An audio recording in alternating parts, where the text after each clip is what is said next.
ബഹുമാനപ്പെട്ട കേന്ദ്രമന്ത്രിക്ക് ഒരു പുരസ്കാരം കൊടുക്കുന്നുണ്ട്. മാങ്കുളത്തമ്മ പുരസ്കാരം എന്ന് നമ്മൾ നാമകരണം ചെയ്തിരിക്കുന്ന ഒരു പുരസ്കാരം വർഷങ്ങളായിട്ട് ഇവിടെ കൊടുത്തു വരികയാണ്. ഓരോ വർഷവും ഈ പുരസ്കാര കമ്മിറ്റി തീരുമാനിക്കുന്നത് അതത് കാലയളവിലെ പ്രധാന പ്രവർത്തനത്തിൽ മുഖമുദ്ര ആയിട്ടുള്ള ആളുകളെ നോക്കി ആണ് കൊടുക്കാൻ പതിവ്. കഴിഞ്ഞ പ്രാവശ്യം നമ്മുടെ രാജകുടുംബത്തിലെ തമ്പുരാട്ടിക്കാണ് കൊടുത്തത്. ഇപ്രാവശ്യം നമ്മുടെ മന്ത്രിക്ക് കൊടുക്കാൻ തീരുമാനിച്ചിരിക്കുകയാണ്.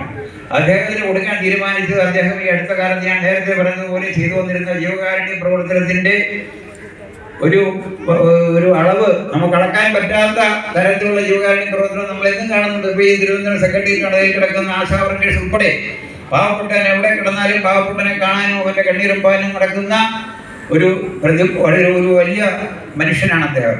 അതുകൊണ്ട് അദ്ദേഹത്തിന് തിരുവനന്തപുരം നഗരത്തിൽ നമ്മുടെ ആളാണ്, നമ്മുടെ കുടുംബത്തിൽ അംഗമാണെങ്കിൽ പോലും അദ്ദേഹത്തിന് അതിൻ്റെ ആവശ്യമൊന്നുമില്ല എങ്കിൽ നമ്മുടെ മാങ്കുളത്തമ്മ, നമുക്കറിയാം ചേട്ടൻ സ്ഥാപിച്ച അമ്പലമാണെങ്കിലും മാങ്കുളത്തമ്മ നമ്മുടെ അറിവിലും ഒക്കെ അപ്പുറത്തുള്ള ഒരു ശേഷിയും പ്രതാപവും ശൈലിയും വിശ്വാസവും ഒക്കെ ഉള്ള ഒരു ദേവിയാണ്. ആ ദേവിയുടെ പേരിൽ നാം കൊടുക്കുന്ന പുരസ്കാരം അദ്ദേഹത്തിന് കൊടുക്കേണ്ടതായിട്ടുണ്ട്.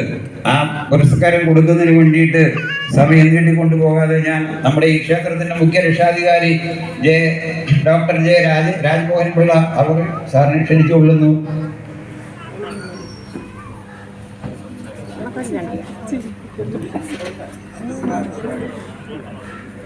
Pila? Saan mo pila?